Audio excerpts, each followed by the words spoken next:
Hey guys, welcome back. Jeff, Wayward City Games. Today I got Jesse here with me. How's it going? Great. I am so excited, guys, to show you this deck. So, WarGray X-Antibody. Terrifying deck. Yep. Terrifying card. I think everyone knows, or at least should have some remote idea of how powerful it is. We've all been scarred by it. What I love doing with this deck and with this WarGray X-Antibody is pairing it with an old friend of mine. My personal favorite WarGray in the entire card game so far. Ooh. The BT4 Yellow WarGray. Such a powerful card. Multi-swing, very powerful, and I've loved since the beginning, even in set 4 when I had to deal with the Sylphimon and the WarGreymon Yep. as my level 5s, playing it as a red base with this additional security attack and the additional DP, which is often the weakness of this particular WarGray. So I'm very excited to get into this deck. Let's show it off. Let's go.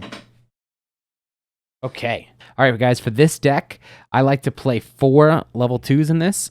I love this Koromon. Yeah. So the fact that I am transitioning colors, or the fact that I'm kind of going for a riskier top end, which I'll get into the end, I need to fill my hand up with as many cards as possible. Or I have some one-ofs that are great, like options that in case I just really need to do something to my opponent, this really helps filter that hand quickly. Yeah, it does. If you wanted to play a 5th egg, I do think that this Koromon is a great choice as well. With the additional plus 1k, it does help give power to all of my level 5s, almost all my level 4s, and the 6s when you desperately need it. But I just find that I'm kind of like a consistency kind of guy where I personally just like 4 eggs. And when I play this deck, I kind of just build 1 stack, push the envelope as hard as I can with that 1 stack, and end it there. So, Makes sense. So let's talk about one of the best level 3s for this deck. We got this brand new texture, and look at the way that swirls with the gift box. It's beautiful. Gift box. Absolutely beautiful. I play a 4 of this promo Agumon. I think this is a mandatory 4 of because it is not only just a plus 2k when you swing at a player like the starter deck Agumon, or it's not like a 1k like ST1 Agumon. It is a plus 2k as long as you have a Greymon, which is super, super useful in this particular deck as all of my attackers are Greymons. So next, to complement that even more and to help strengthen the weakness of the Yellow WarGray, I go with the starter deck 1 Agumon. I just like the personal plus 1k of that Agumon so much, in my opinion. I just think it's so useful. So it's just like a great generic, right? 100%. You don't have to attack the player. It's just, plus 1k. And it's there, when I'm at my top end as well, because I lose that Greymon name. Now, if you are a fan of the ST7 Agumon, the plus 2k when you attack a player, definitely recommend that. I just personally prefer this one more. So next, let's get into what I like to call, that was the first half of my level 3s, right? So I'm playing 14, right? So 7 and 7. 7 that give me additional DP, and 7 that search. Okay. I'm playing 3 of the BT5 Agumon. I love that one. That was like the first one that let you grab 2 things, Yes, right? it was like finally BT5 started giving us these great searching cards, being able to really accelerate tribal decks, especially remember when we got Nokia with this at the same time, where it was like Nokia with that, you do that cool little combo to get tons of cards in your hand when you need it. It works great in this. There's just a lot of times where you're searching for a Greymon, and I do play some Omnimons, so you're searching for Omnimon as well. It just complements the deck really, really well. Another card that I think complements the deck really well, and it's probably my favorite level 3, either just due to the artwork or just the amount of versatility this card has. So broken. Agumon X-Antibody. Love that card. Absolutely love this card.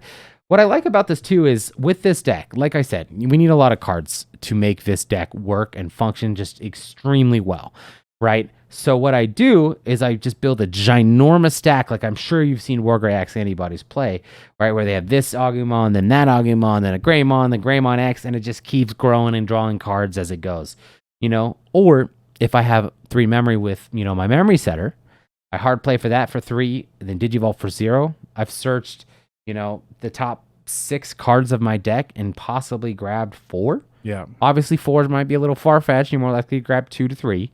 But just tons of great search, tons of great versatility with the Agumon X-Antibody. It has an on-play too, right? And it has on-play. Yeah. I mean, it's just outstanding. It's the most versatile Agumon in the entire game, for sure. Yes. So now this is where I start to have some fun in the deck. This is why we are building red base with the Yellow WarGray, and why people have been talking about red base Yellow WarGray since set 4. Dude, I've seen you put that card in blue decks. I mean, that was blue flare, so that almost doesn't count. It counts. But the security attack +1 starter Greymon, it's just a beautiful card. It's a staple in red. Just a staple in red.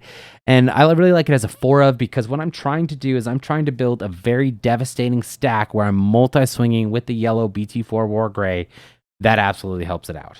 The best thing about that card is it doesn't matter like how dedicated a tribal player is. Absolutely. You're like, I'm going to play all Gallantmon cards. Yes. No, you're not. You're going to play all Gallantmon cards and 4 of that one. And that Greymon. I'm going to play a Phoenixmon tribal deck. You're going to play Phoenixmon and you're going to play 4 of that card. It goes in every... It's the most tribal card ever.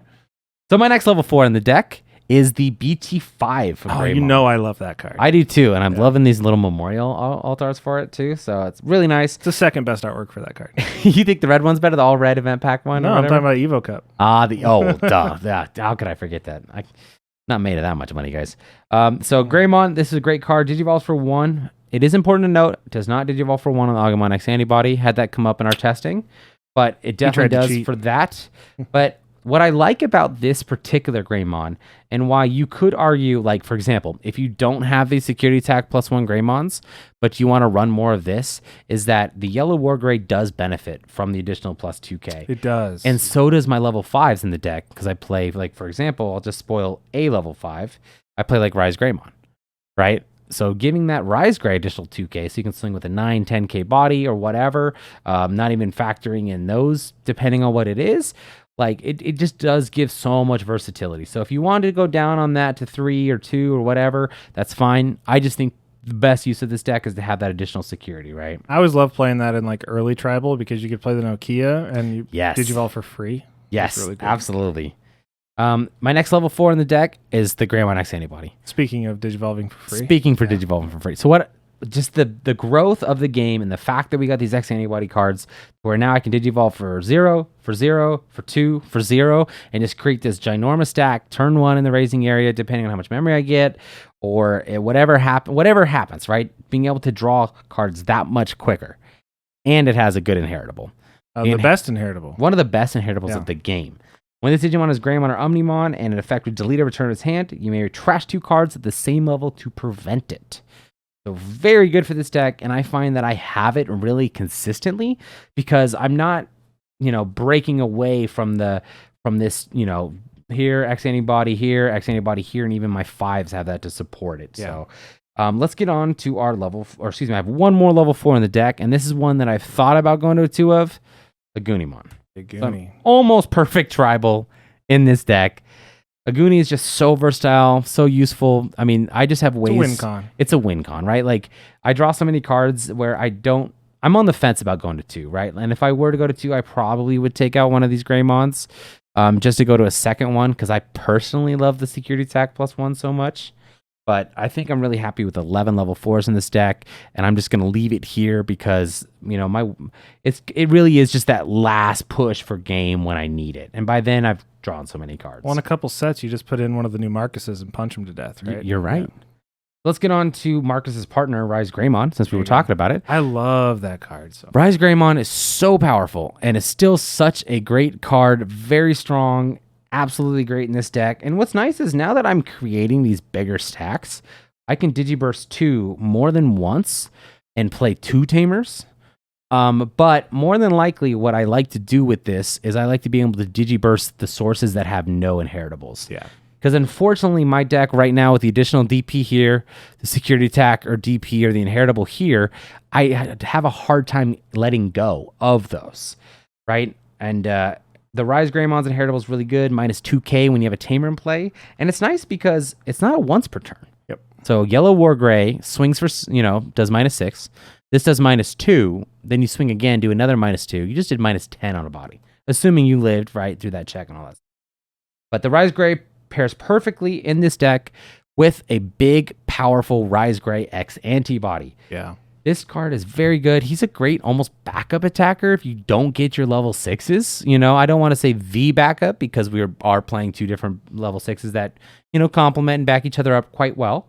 But this is great if you just can't get your 6s. You can increase the DP with the Agu.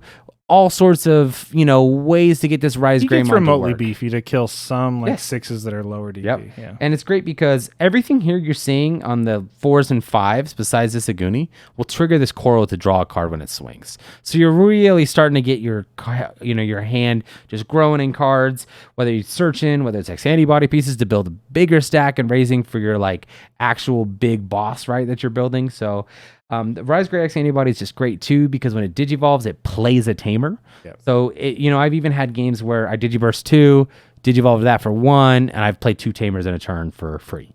Yep. So and what's great too is if you don't want to digiburst, but it was just a good move to digivolve this, then digivolve to that, you get to keep the sources and then still play the Tamer with that. Yeah. He's got a good digivolving as well, doing minus 2K. I really like the WarGray X-Antibody card. I'll stop talking about it now. But that's it for 5s and below. So now let's get on to our 6s. 5s. I play 8 5s, yes. I made a little bit more room in this deck for other pieces, and you'll even see that with my level 6s. So I'm playing 3 of the yellow BT4 WarGray. Oh, just 3 of the star of the deck. Okay. And I'm torn because I really do want to go to a 4th one, but I'm struggling to find room. And for those of you who are looking at my 14 level 3s and just saying, I'll take one of those out and put in, another yellow WarGray, I don't disagree with you. Probably not a bad move. I could easily take out this Agumon, still keep a good amount of search, have that yellow WarGray in hand. But it's crazy how well this 3, and I only play 3 of the WarGray X-Antibody split works for me. It works way better than I think I ever thought it was going to, and it just gave me that additional room to be more consistent with my level 3s in the beginning of the game, and being able to build strong stacks to where I have that yellow WarGray when I'm ready to make a big move. So, do we need to talk about how good WarGray X-Antibody is? No, it's a Gaia force at the end of every swing. Man. It's so powerful. Good. Oh my goodness. I absolutely love this this WarGray X-Antibody. And I remember my last build of this before the WarGray X-Antibody, I was pairing this with Kazuchimon, which was kind of a fun little tech because he would have a security attack +1. The red Greymon would give a security attack +1. Yeah, it was more OTK style. Yeah. This is just a perfect complement for the deck. Really strengthens it. I'm super excited. Now, this is going to be my last Digimon in the deck. I'm playing 2 Blitz Omnis. Nice. So I'd love to hear in your comments what artwork is your favorite for the Blitz Omnis. But that is a side note. Maybe we'll have a fun little poll or something. Stay tuned. But I love the Blitz Omni in this game. When I was making this, was like, I got to go Merciful mode. Merciful mode goes on both the yellow and the red, but that's not the way this deck works. No. The way this deck works is you're making a big stack with security attack, additional power, multi-swing, yellow WarGray to control the board either to -6K and then swing into it, or delete a small body and swing into security twice, doing 2 checks with each swing, so a total of 4 checks. And then usually what you do is you swing, it depends, right? I'll just spoil. I do play the X-Antibody option in this deck. So you can even swing with that WarGray, activate all of its twin attacking effects, use the X-Antibody option, digivolve into WarGray X-Antibody, and then gain memory back when you trash the security, right? So there's just tons and tons of ways for this deck to work, but kind of the strategy is you swing twice, and then you blitz with the Omni. Yep. That's how I've noticed this deck works best. Well, and once you have that Omni on board, his own protection is amazing, but he also triggers that Greymon X-Antibody protection. Exactly. So you can save him so many times. So many cards to save this big, beefy Omnimon on board. And I personally do not play the Omnimon X-Antibody in this deck. If you are a big fan of that card, you could probably fit in, take out a level 3. Which one? The newest one. The one that everyone's playing from BT10 in the Melga decks and the WarGray X decks. And I see the appeal, yes. But this deck kind of more focuses on doing such a massive damage with this WarGray and then kind of ending the game with this Blitz Omni where I don't think I need that. Well, correct me if I'm wrong, but the X-Antibody option is only a once per turn, right? Or is it? Or is it is not a once per turn. It is not. So you could, if you wanted to, do the X-Antibody again when you blitz and restand, or restand and blitz with the Omnimon. I think personally, like me as a player in my style, I'm not like as big of a top end player like that. Yeah. But if you want to do that, definitely check it out. Definitely try it. Let me know in the comments. But I'm going to dive into Tamers. 3 Marcuses. So unfortunately, this Marcus does not do the punch. So this is in my opinion, you need to have 3 memory setter Tamers in this deck.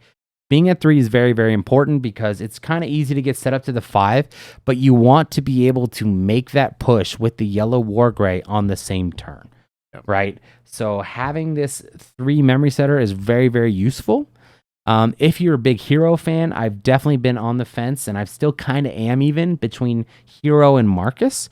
But what I like about the Marcus is just the amount of memory that you gain. So by the time you swing with the WarGray, you might have gained just back 1 memory, which is enough to go into that WarGray X-Antibody. The one thing that I noticed when you play him is like a lot of times you're not even spending any memory to play him. Yeah. The biggest thing with those memory tamers for 4 is the return on investment, right? Yeah. But if you're not investing anything in them because you're playing them free with the WarGreymon, or the either one, either one plays them for free. Absolutely. You can capitalize and get the memory on the same turn if you swing. 100%. So such a good card. I really like the Marcus. Definitely try the Hero. Let me know what you think. I do play 2 more Tamers. So these are it for my Tamers, guys. I play Tai and Kari. The Tai and Kari works really, really good because you are let me clarify. You don't trash your security with this. Yeah, it goes to you add it to hand. And I've had games where I literally picked up the WarGray X from hand when attacking with this to give me that exact push I need to then go into blitz to win that game because it adds the security to hand, right? But it still makes it so you are at 3 or less security. You do have to be a little careful that you don't burn your own security all the way out for your opponent just to get an easy win, right? So you do have to practice this deck a little bit. But this tying card gives you so much memory. Just because you get your opponent down to 3 security, you're at 3 security, that's 2 memory. And like with the way this deck plays, it's not like you're paying like you were talking about earlier. I'm not paying a bunch of memory to put all these Tamers down. I get to play them for free with my 5s. So being able to set myself up with that and just having huge plays. Unfortunately, I don't play Nokia, right? Because these play red or yellow Tamers. I don't play Cool Boy, not just because I may not be the biggest Cool Boy fan, but because these play red and yellow Tamers. So these are the ones that I really like. I was kind of on the fence. If you don't have any like newer Tamers, if you want to play that old TK and Kari, you could, because you could gain 2 memory if you have fewer security.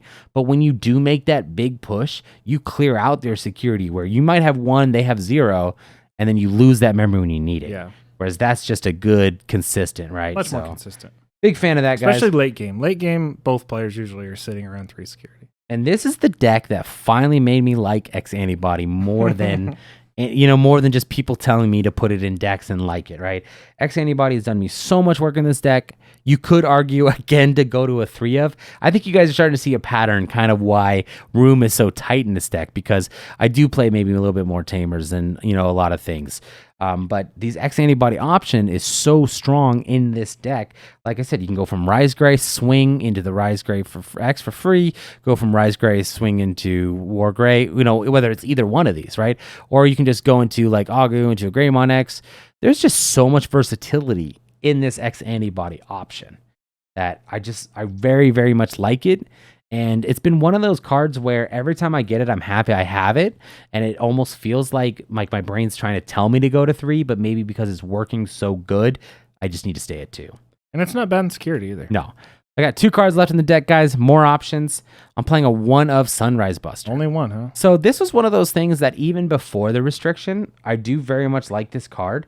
But I don't think that this is like the primary removal for the deck. So even before the restriction was toying with it as a 1 of, and the restriction honestly just made my life a lot easier to just play it as a 1 of. So what's great is it plays one of these Tamers and then it triggers the effect. So what I very much like about the Sunrise Buster is that yes, it's good, but it's not like I'm not killing ginormous bodies like I would with some other decks like Crossheart. Right. I do have one last option.